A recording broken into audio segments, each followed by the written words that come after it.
Super Tech Angels. In this video, we will study about Simon Commission 1927. ये modern history का topic है Simon commission 1927, जिससे related exam में बहुत सारे क्वेश्चन आते हैं। क्वेश्चन जैसे कि आते हैं कि साइमन कमीशन के दौरान कौन मारा गया था, यानी किसकी डेथ हुई थी, या फिर लाला लाजपत राय की डेथ किस कमीशन में हुई थी। इससे रिलेटेड ऐसे कई सारे क्वेश्चन आते हैं कि साइमन कमीशन कब बना, कभी इंडिया में फर्स्ट टाइम आया। तो इससे रिलेटेड कॉम्पिटिटिव एग्जाम में काफ़ी क्वेश्चन आते हैं। तो मैंने सोचा क्यों ना मैं आपके लिए एक वीडियो लेके आऊँ साइमन कमीशन पे। So without wasting any time let's start the video. So पहले हम देखेंगे कि साइमन कमीशन की शुरुआत कहाँ से हुई।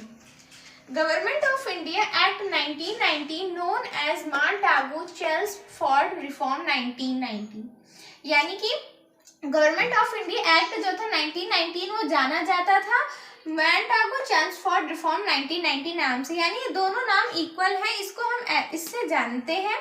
The provision of this act was changing of rules after 10 years of Indian government, यानी इस एक्ट का मोटिव क्या था, ये एक्ट किस लिए था। इस एक्ट का नाम तो था गवर्नमेंट ऑफ इंडिया एक्ट 1999, जिसको हम इस नाम से भी जानते हैं।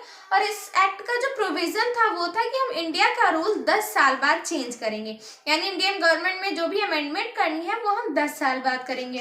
लेकिन according to this amendment should be happened in 1929, but government chose to do in 1927 which was named as Simon Commission।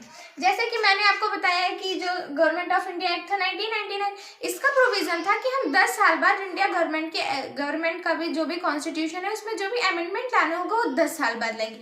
लेकिन गवर्नमेंट ने क्या चूज किया कि हम 1927 में ही हम अमेंडमेंट ले आएंगे। 1919 के अकॉर्डिंग तो 1929 में आना चाहिए, लेकिन गवर्नमेंट ने सोचा क्यों ना हम 1927 में कर दें। तो 1927 में जब अमेंडमेंट किया तो उसको एक मिशन का नाम दिया गया जो था साइमन कमीशन। सो अब हम इसके बारे में और डिटेल से पढ़ेंगे। It was made in 1927 and came to India first time in 1928, यानी कि जो साइमन कमीशन है वो फॉर्म तो 1927 में हुआ, but that come into India first time in 1928, लेकिन वो इंडिया में भारत में पहली बार 1928 में आया। Next, there were 7 members in this commission. जो ये कमीशन था साइमन कमीशन, इसमें जो लोग आए थे वो 7 थे, 7 मेंबर थे इस कमीशन में। Head was sir John Simon, यानी कि इस साइमन कमीशन के जो हेड थे वो थे John Simon. They came India to review Indian constitution and to do amendment in constitution, यानी कि मैंने आपको बताया कि 10 साल बाद आना था, लेकिन ये 1927 में ही चूज किया गया अमेंडमेंट करने को। और ये जो 7 मेंबर्स थे वो इंडिया आए इंडिया के कॉन्स्टिट्यूशन को रिव्यू करने के लिए, और उसमें कोई भी अमेंडमेंट करना चाहते थे तो उसे करने के लिए। And then as I told there were 7 members in Simon Commission and all were Englishmen। जैसा मैंने आपको बताया कि 7 members थे साइमन कमीशन में। कितने? 7 members थे। 7 members थे साइमन कमीशन में, और जो सारे थे वो सारे ब्रिटिशर्स थे, इंग्लिशमैन थे, एक भी इंडियन नहीं था।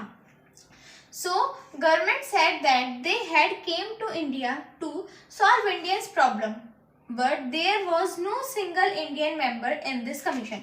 तो जो इंडिया की गवर्नमेंट थी, इंडिया के लोग थे, उन्होंने कहा कि साइमन कमीशन तो इंडिया की प्रॉब्लम, इंडियंस के लोगों की प्रॉब्लम, इंडियंस की कॉन्स्टिट्यूशन को अमेंडमेंट के लिए आया है, उनकी प्रॉब्लम्स को सॉल्व करने के, लेकिन उनके जो साइमन कमीशन था उसमें एक भी इंडियन मेंबर है ही नहीं, तो कैसे सॉल्व करेगा हमारी प्रॉब्लम। और ये तो हमारी इंसल्ट हुई कि हमारे देश को सही करने आए, हमारे लोगों की प्रॉब्लम को सही करने आए, और एक भी कोई हमारा इंसान है ही नहीं, इसमें कोई इंडियन है ही नहीं, तो ये तो इंसल्ट हुई। इसकी वजह से due to this Congress, Muslim League, Hindu Mahasabha boycotted the commission, यानी इसी चीज की वजह से जो मुस्लिम लीग थी, हिंदू महासभा और कांग्रेस ने इस कमीशन को बॉयकॉट किया, इसके अपोजिट वो लोग गए।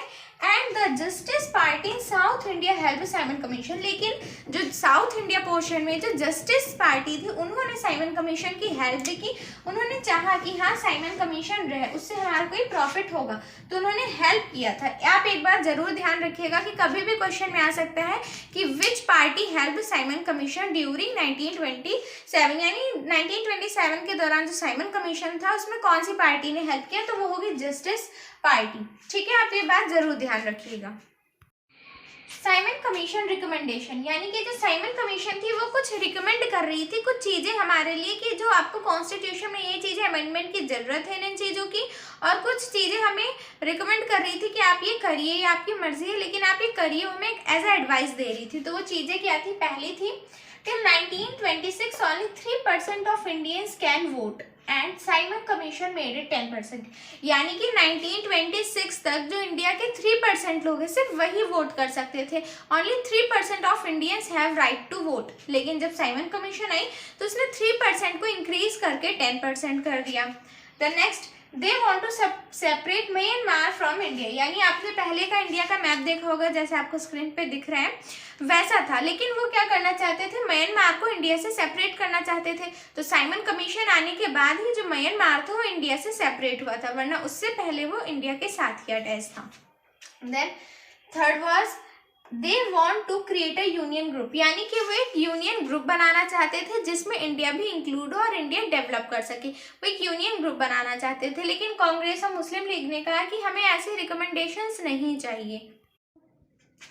Next, when the Simon commission reached to Lahore, Lala Lajpat Rai boycotted it and perform lathi charge, यानी कि जब साइमन कमीशन लाहौर पहुंचा तो लाला लाजपत राय ने इसको बॉयकॉट के लिए लाठी चार्ज कर दिया। इन विच लाला लाजपत राय डाइड, जिस लाठी चार्ज में लाला लाजपत राय के सिर पे बहुत ज़्यादा चोट लग गई, वो बहुत दिनों तक बीमार थे, फिर उसके बाद उनकी डेथ हो गई। तो बहुत क्वेश्चन में आएगा कि लाला लाजपत राय की डेथ कब हुई या फिर किस में हुई, तो वो होगा उसका आंसर साइमन कमीशन 1927 के दौरान लाला लाजपत राय की डेथ हुई। फिर next, Simon commission was failed और रिजेक्टेड, यानी क्रिप्स मिशन जैसे आपने मेरी पहली वीडियो देखी होगी, in the same way Simon commission was also failed, यानी कि साइमन कमीशन भी इंडिया आया लेकिन इसको सक्सेसफुल नहीं हुआ, इसको कोई सक्सेस नहीं मिली और ये फेल्ड हो गया। सो आई होप आपको साइमन कमीशन एक इंटरेस्टिंग सा छोटा सा टॉपिक आपको पसंद आया होगा, और अगर वीडियो अच्छी लगी तो please like share subscribe. Bye bye.